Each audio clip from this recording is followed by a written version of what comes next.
Hello! আজকে আমি share করতে চলেছি আজকে আমি সারাদিনে কী খেলাম।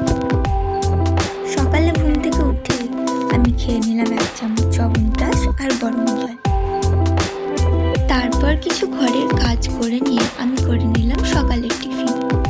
টিফিনে ছিল রুটি, সবজি আর মিষ্টি।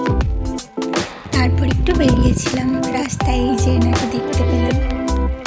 ফিরে এসে স্নান করে আজকে আমার লাঞ্চটা কমপ্লিট করে নিলাম। আমার এরকম হালকা খাবারই খুব পছন্দের। সন্ধ্যাবেলা ঠাকুরকে পুজো দিয়ে নেওয়ার পরে মনটা একটু চা করছিল।